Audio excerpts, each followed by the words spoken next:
Satuan Polisi Pamong Praja dan Wilayatul Hisbah Kota Luk Sumawe menyegel tempat prostitusi yang berkedok kamar kos di kawasan Desa Mongedung, Kota Luk Sumawe. Saat penyegelan, petugas menemukan alat kontrasepsi serta bekas penggunaan narkoba. Satuan Polisi Pamong Praja dan Wilayatul Hisbah Satpol PP WH Kota Luk Sumawe menyegel sebuah rumah kos-kosan yang diduga digunakan sebagai tempat prostitusi dan pesta narkoba di kawasan Mongedung, Kecamatan Banda Sakti, Kota Luk Sumawe. Soal penggerebekan, petugas menemukan pintu darurat dalam kamar kos-kosan yang diduga sebagai celah untuk melarikan diri saat penggerebekan. Penyegelan dilakukan setelah pengembangan dari penangkapan dua pasangan non-muhrim tanpa ikatan nikah oleh petugas kepolisian sektor Banda Sakti di lokasi ini.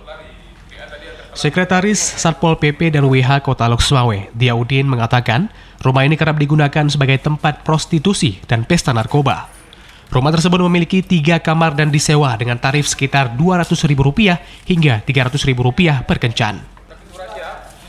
Saat penyegelan, petugas juga menemukan beberapa benda yang diduga sebagai alat hisap narkotika jenis sabu-sabu serta alat kontrasepsi.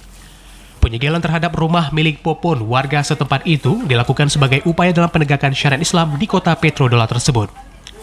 Penggerebekan muda-mudi pelanggar syariat Islam dan penyegelan rumah ini dilakukan setelah adanya laporan masyarakat terkait aktivitas mencurigakan. Berdasarkan laporan dari warga, sekaligus juga berdasarkan diserahnya 4 orang atau 2 pasang yang non-muhrim yang kedapatan di sini. Jadi perlu kami sampaikan atau kami beritahukan bahwasanya pemilik rumah ini sebelumnya memang sudah menjadi tahanan kami. Berdasarkan informasi yang kami dapatkan di lapangan, ini ada sejumlah kamar, itu informasinya dilakukan untuk prostitusi, dijual kamar ini, mungkin semalam kisaran 2 atau 300. Diaudin menambahkan pemilik rumah ini merupakan tahanan yang saat ini tengah menjalani pembinaan di pesantren Tarbiyah. Dirinya mengharapkan dengan penyegelan tersebut masyarakat semakin merasa aman dan terlindungi dari dampak negatif dari aktivitas ilegal seperti prostitusi dan narkoba. Dari Luk Sumawe, Muhammad Ilyas, TVRI Aceh melaporkan.